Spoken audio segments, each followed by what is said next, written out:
Hi అండి, welcome to సాయిస్ kitchen. బాగున్నారండి మీరు? మేమైతే బాగున్నామండి. ఇప్పుడైతే బోటీ కర్రీ రెడీ చేస్తున్నాను. ఇగుండి మనం మార్కెట్ నుంచి బోటీ కర్రీ ఈ విధంగా ఇలా ఉంటాయండి. ఇవైతే తెచ్చుకొని బాయిల్ చేసుకోవాలండి. ముందుగా వాటర్ వేసి బాయిల్ చేసి మొత్తం కూడా క్లీన్ చేసుకోవాలి.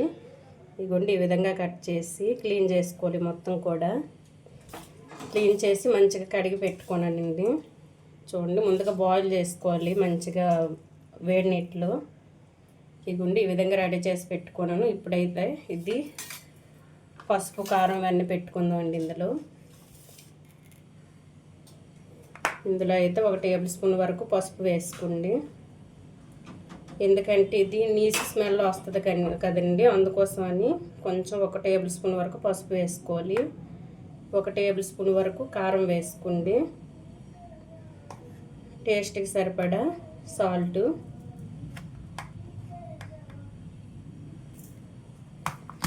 1 టేబుల్ స్పూన్ వరకు గరం మసాలా, 1 టేబుల్ స్పూన్ వరకు మటన్ మసాలా అండి. ఇందులోనే కొద్దిగా ధనియా పౌడరు, 1 టేబుల్ స్పూన్ వరకు ధనియా పౌడర్ వేసుకోండి. 1 టేబుల్ స్పూన్ వరకు ఆయిల్ వేసుకోండి.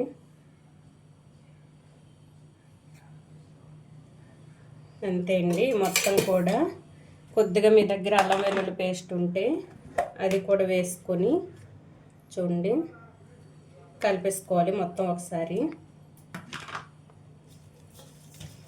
ఈ విధంగా అయితే మొత్తం కలిసేటట్టు కలిపేసుకోండి. చూడండి, మంచిగా కడిగేసుకోవాలండి, లేకపోతే స్మెల్ వస్తుంది. చూడండి, కడిగి పెట్టుకున్నది ఇలా పసుపు కారం మసాలా అన్నీ కూడా పెట్టుకున్నాను.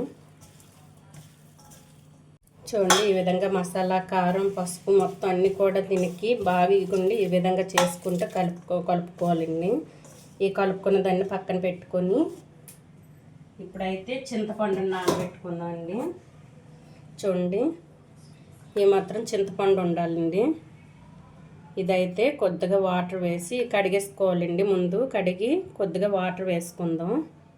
చూడండి, ఈ విధంగా కడిగి పెట్టుకున్న చింతపండులోని కొద్దిగా వాటర్ వేసుకోండి. ఎందుకంటే మనం పులుపు వేసి చేస్తానండి కర్రీ అయితే, ఇగురుతో కాకుండా చింతపండు రసం వేసి అయితే నేను బోటి కర్రీ చేస్తాను.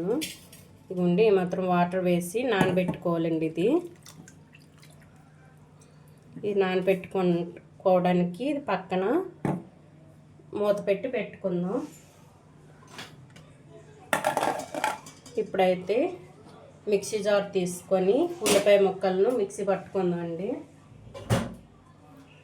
ఇవన్నీ ఒక మిక్సీ జార్ తీసుకొని ఒక 4-5 ఉల్లిపాయలను అయితే ఈ విధంగా కట్ చేసుకున్నాను.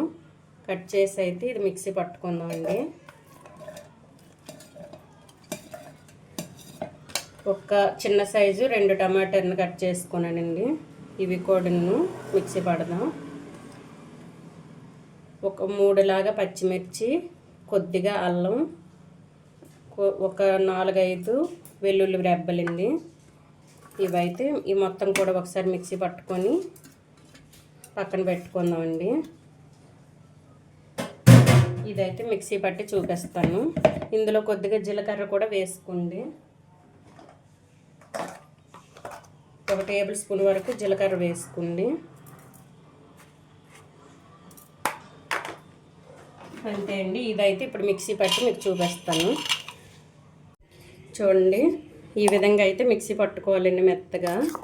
ఈ ఆనియన్స్, టమాటాలు, పచ్చిమిర్చి ఇవి. ఇప్పుడైతే ఇది పక్కన పెట్టుకొని స్టవ్ ఆన్ చేసుకొని ఒక వెడల్పాటి పాత్ర తీసుకోవాలి. ఇదిగోండి, ఇందులో అయితే ఒక 3 టేబుల్ స్పూన్ వరకు ఆయిల్ వేసుకోండి.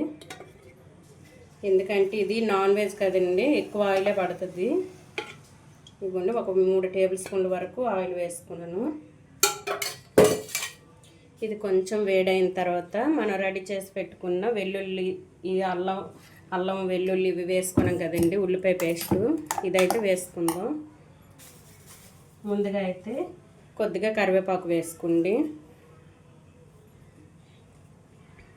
ఇది కొంచెం వేగిన తర్వాత మనం ఉల్లిపాయ పేస్ట్ అయితే వేసుకుందాం అండి. చూడండి మనకు కరివేపాకు కూడా వేగిపోయింది కదా. ఇప్పుడైతే మనం ఆనియన్ పేస్ట్ని వేసుకుందాం ఇందులో.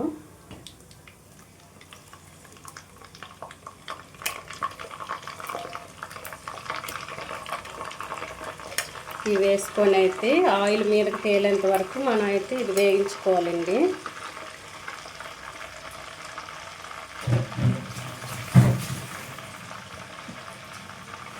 ఇది మంచిగా కలిపేసుకొని ఆయిల్ పైకి తేలాలండి వేగిన తర్వాత. అంతవరకు అయితే మనం మూత పెట్టి ఉంచుకుందాం. ఈ ఆనియన్స్ మగ్గడం కోసం కొద్దిగా సాల్ట్ వేసుకుందాం.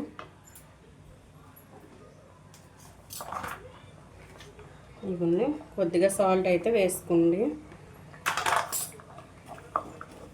ఇది మొత్తం ఆనియన్స్ మొత్తం పచ్చివాసన పోయేంత వరకు వేయించుకోవాలండి. ఇది ఫ్లేమ్ మీడియంలో ఉంచేసుకొని ఇది మూత పెట్టి ఉంచుకుందాం.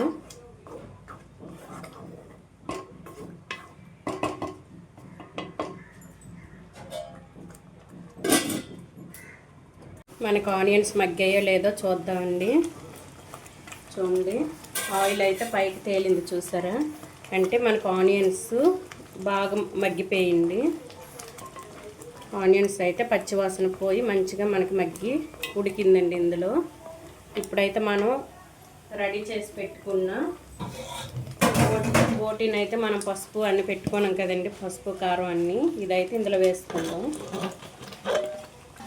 ఈ విధంగా ముందుగానే పసుపు కారం మసాలాలు పెట్టుకుంటే వీటికి ముక్కకి పడుతుందండి మసాలా అనేది. మంచి టేస్ట్గా ఉంటుంది మనం ఉడికించేటప్పుడు కూడా తినేటప్పుడు కూడా. ఈ విధంగా ముందుగానే పెట్టుకోండి. కొంచెం పసుపు ఎక్కువ వేసుకోండి, పులుసు స్మెల్ రాదండి ఇది స్మెల్. కానీ బోటీ మాత్రం ఎంత మంచిగా క్లీన్ చేసుకుంటే టేస్ట్ అంత బాగుంటుంది, మనకి తినాలనిపిస్తుందండి ఎంత కర్రీ అయినా. ఇది క్లీన్ చేసుకునే దీన్ని బట్టే ఉంటుందండి. చూడండి ఇలా కలిపేసుకొని ఇది మంచిగా ఉడికేంత వరకు మనం మూత పెట్టి ఉంచుకుందాం. ఇది మొత్తం ఉడికేటప్పుడు ఆయిల్ పైకి తేలుతుందండి కర్రీ మనకి ఉడికిందని తెలియడం కోసం. అప్పుడైతే మనం కొంచెం ఈ చింతపండు నానబెట్టుకున్నాం కదా, చింతపండు రసం అయితే వేసుకుందాం. ఇదైతే ఇప్పుడు ఉడికించుకుందాం. ఫ్లేమ్ మీడియంలో పెట్టేసుకొని ఉడికించుకోండి. ఇప్పుడైతే ఉడికిన తర్వాత చూపిస్తానండి. చూద్దామండి మనకి బోటీ కర్రీ ఎంతవరకు ఉడికిందో. చూడండి ఆల్రెడీ మనం ఉడికిపోయిందని మరో 10 మినిట్స్లో మనకి రెడీ అవుద్ది బోటీ కర్రీ. చూసారా, ఇప్పుడైతే మనం చింతపండు రసం నానబెట్టుకున్నాం కదండి, ఇదైతే వేసుకుందాం. మంచిగా పిండేసుకొని వేసుకోండి.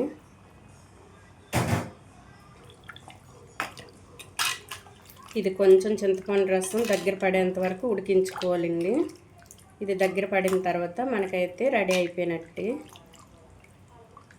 ఇప్పుడు కారం అవి చూసుకొని, కారం సాల్ట్ అన్నీ కూడా చూసుకొని మనం అయితే వేసుకోవాలి. వేసుకొని మూత పెట్టేసుకొని ఇది దగ్గర పడేంత వరకు ఉడికించుకోవాలండి.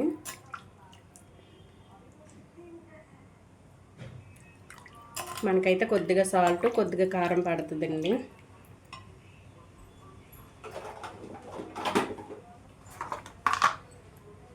చూడండి చిన్నది 1 టేబుల్ స్పూన్ వరకు కారం వేసుకోండి.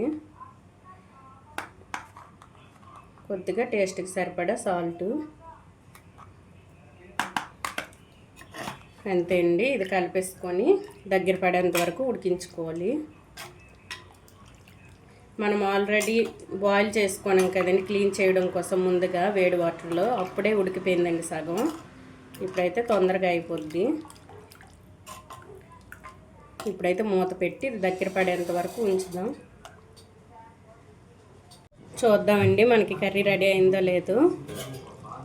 చూడండి ఆయిల్ అయితే మనకి పైకి తేలింది. మనకైతే బోటీ కర్రీ రెడీ అయింది. చూసారా, ఇదిగోండి మనకైతే మంచిగా ఉడికింది. ఇప్పుడు ఇది ఆఫ్ చేసే ముందు కొద్దిగా కొత్తిమీర వేసుకోండి పైన. అంతే అండి, బోటీ కర్రీ అయితే ఎంతో టేస్టీ బోటీ కర్రీ అయితే మనకి రెడీ అయిపోయింది. ఈ విధంగా చేసుకొని వేడివేడి అన్నంలో వేసుకొని తినండి, సూపర్గా ఉంటుంది. చూసారా, ఈ బోటి కర్రీ కనుక మీకు నచ్చినట్లయితే అండి లైక్ చేయండి, షేర్ చేయండి, నా ఛానల్ను సబ్స్క్రైబ్ చేసుకోండి. ఓకే, బాయ్ అండి.